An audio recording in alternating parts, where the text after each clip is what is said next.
is going to fill a large part of your life. And the only way to be truly satisfied is to do what you believe is great work. And the only way to do great work is to love what you do. Those are the words of Job's Steve, the co-founder, chairman, and CEO of the iPhone. Well, welcome to the show today. It's Motivational Monday Live with the Prince. And today it's amazing because we have my special friend, Tony Jalan, all the way from the US. And I just want to say thank you so much, Tony, for coming on the program. And I really, really, really appreciate you for coming on the program. Today, we are dealing with a very important subject. And then by the grace of God, we are not going to take too much time because of one or two reasons. Tony has to be on another call. So we are just going to be as brief as possible. And our topic today is overcoming distraction in business. Overcoming distraction in business. That's what we are talking about today. So, Tony, first of all, I want you to just introduce yourself and tell us one or two things about yourself so that my audience will get to know you better. Absolutely. Yeah. Well, hey, it's I'm appreciative of being here with you. I'm glad to be with you here. I'm excited to be with you and your audience, and I appreciate the opportunity to share. So I've been in leadership and management and business ownership now going on 25 years. And I've made a ton of mistakes, and I've learned that the busier you get, the easier it is to get distracted. And so I think there's no secret to success, but there is a system to success that you got to have. And then I've had the opportunity to learn from some of the best leadership experts in the world. Notably, John C. Maxwell is one of my mentors. And so I'm excited to share with you today. Okay. Okay. I can't hear you, Tony. I have it's like I have an issue with my audio, so I can't hear Okay. you at all. And I'm supposed to hear you, and I'm not using my earpiece. So, but anyhow, we are just going to go ahead like that. Now, when we talk about overcoming distraction in business, there are many people that get into business, but they get distracted. So I want you to enlighten us more on that. Why do people get distracted in business? Yeah. I think you'll hear sometimes people say that, I don't have enough time. I don't have enough time is what I hear some people say when it comes to being distracted in business. I don't believe it's a lack of time, it's a lack of direction. That's what keeps people from being as successful in business. And so I think the first thing you got to do to reduce distractions is to have a weekly reflection and plan time. The more you grow in business, the more important it is to take time for yourself to actually work on the business versus in the business. So it is because they probably don't have a weekly reflection and planning time for that week. Okay. I think that anytime you finish, just give me a sign so that I know you're done because I'm just trying to follow your lips. Okay. Okay, Thank you so much. Thank you so much, Tony. it's okay. So, Yep. distraction in business. Many people start business and for one reason or the other, they stop. And that's why you see sometimes many people are not able to maintain their business. So what can be done about this issue when you're having distractions, when you're having things that are not allowing you to be fulfilled in your business? What is it that can be done about those distractions? That's a fantastic question. Why do people quit their businesses? The thing that I hear is that people are tired. And what happens is that they get so caught up in the how of doing their business that they forgot why they started it in the first place. So I think the bigger why you have, the less you'll let distractions bring you down. Okay, thank you very much.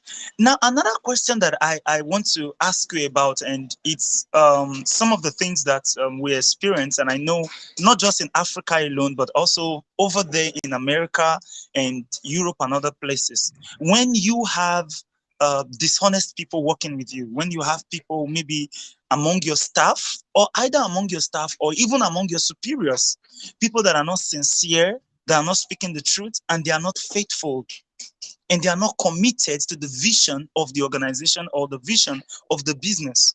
What do you do with such people? I think the first thing when you run into situations where you feel people are not like following through, where they're not, in alignment with you, I have to look in the mirror first and say, was I very clear on communicating the expectations from the beginning? Then, have I consistently communicated the message and vision to them while they're with me? So that's the first place you got to look at yourself in the mirror. And then, secondly, then, if you feel that there's unalignment, you feel that there's untruth, is it like who told you that?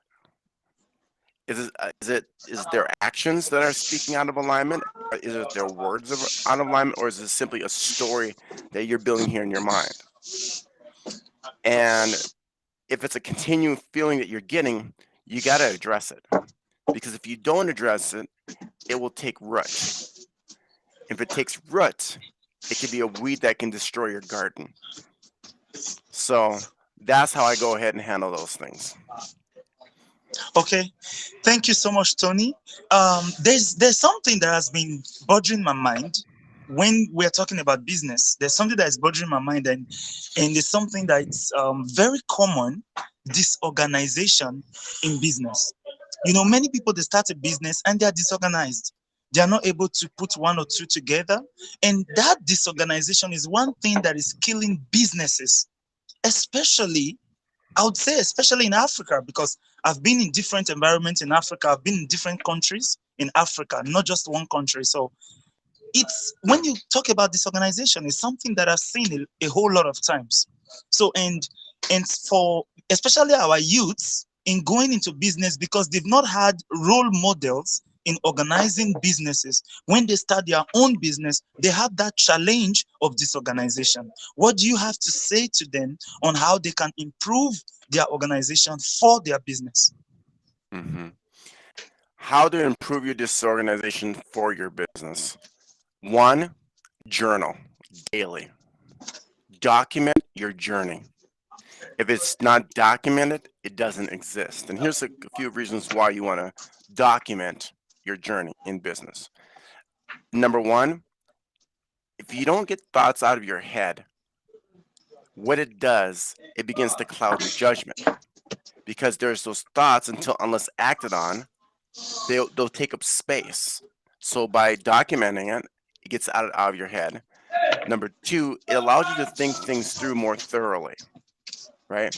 Once you write it out, it's no longer inside of you, it's out of you. And by reading it, you can say, okay, wait, here's some things I got to look at. A third, disorganization, sit down each week and figure out what are your intentions for the week. Ask yourself these three questions. What's my desired result I want to have by the end of the week? Why is that result so important to me? And finally, what is the roadmap to achieve that result? And I think the final piece would be find a mentor and a coach to help you along. Sometimes the person in the mirror is not really truthful with that person in the mirror, and we need outside perspective to grow our perspective. Thank you so much, Tony. You are an expert when it comes to leadership. And I want to ask this question because if one is not able to lead himself, he cannot be able to lead others. And as such, business is not about just yourself alone, but about others. So if you are going to succeed in business, you need to lead yourself and then be able to lead others.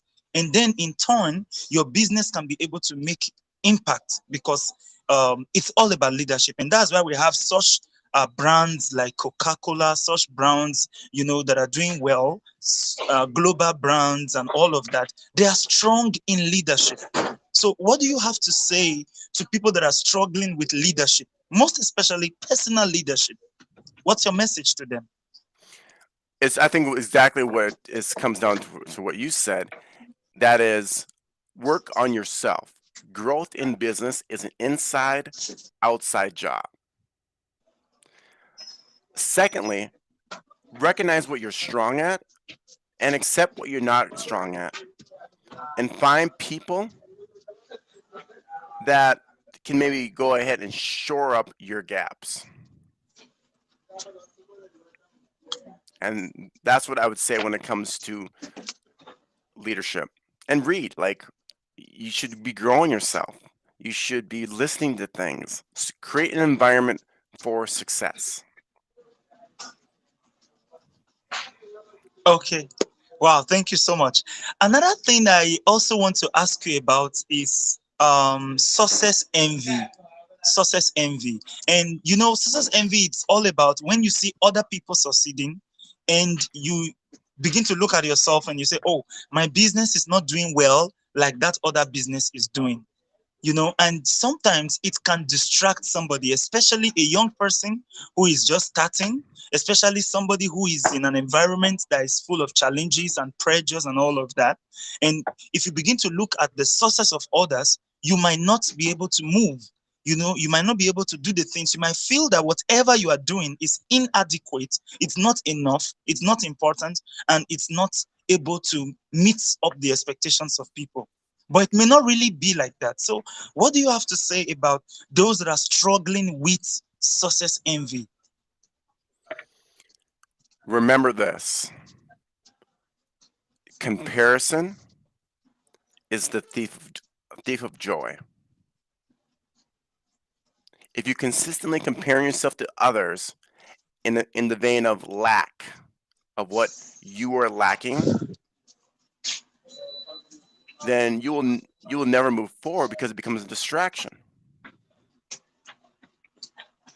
So the key to remember is, don't compare your chapter 2 to someone else's chapter 15. You're the author of your own story. Your journey is your journey. Where you're focused on is what's going to expand. So if you're focusing on what you don't have, guess what you're going to have more of? You're going to attract more of what you don't have. So just keep those things in mind. Like, look at your goals, the reasons why they're important to you. And you can look at others as inspiration. You can look at others to learn. But winning is focusing on how you look. Growth is focusing on growing. Which one are you going to choose? Okay. Tony, I would like you to say something about this. Where you have global brands, is there any place for local brands? Is there any place for people to start small, where you have people who are already making it big? Can somebody be encouraged to start small? Everything began small. Every company that's large started with just an idea. And it took someone to have the courage, like you doing what you're doing, to have the courage to take that one small step. Never despise small beginnings. Some of the world's biggest companies have made the biggest differences. Look at their stories. Amazon started in a garage. Dell started in a garage. Facebook started in a dormitory of a college. Everything begins with an idea and a dream, and someone having the courage to take that step to pursue it. So yes, there's definitely room. The world needs more difference makers. Why not be you?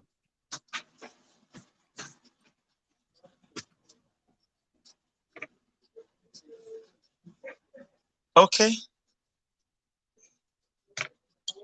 As we begin to wrap up the program for today, um, can you share with us one of the challenges that you've had in your business and how you've overcome it? Very briefly. Well, all the things you shared in terms of distractions, in terms of envy, in terms of struggling with leadership, those are all things that I myself have struggled with over the years. And I think it just simply comes back down to keeping your vision in front of you. And when I don't keep my vision in front of me is when I get distracted. And like I said earlier, distraction leads to destruction. And so that's one. Number two is that you're goal oriented versus growth oriented. Like you have this big goal and you achieve that goal, and then it's like, okay, well, now what? I've made that mistake numerous times. I'm so goal oriented and I achieve it, but I don't have another goal ready to go afterwards. It's like planning a trip. If you want to keep traveling, make sure the next trip is planned before you finish the first trip. So, and I think too is that, getting complacent. Like I've done that. I've gotten complacent on different things. So my encouragement is to continually to push yourself to grow. Life begins on the other side of being uncomfortable. And so know that you're human, you're going to make mistakes, but you can also learn from it. Thank you so much, Tony. Thank you so much for coming for the program today. And those of you that are watching, thank you for attending the show today. And remember, we are going to be here same time next week. And for those that will watch the replay, leave a comment for us. Let us know how you enjoyed the program. And I believe that from today, you will overcome distraction in business. You will not allow anything to distract you because you have what it takes to make it. And even though you may be small, you might have started small, but there's still a place for you. You can still grow, you can still become big. And even in that small level that you started, you are still needed. You are still needed. You are still needed to serve those around you, to serve those in your environment, or something like that. So don't be discouraged because you are small today. Don't be discouraged because you are facing pressures or challenges in your business.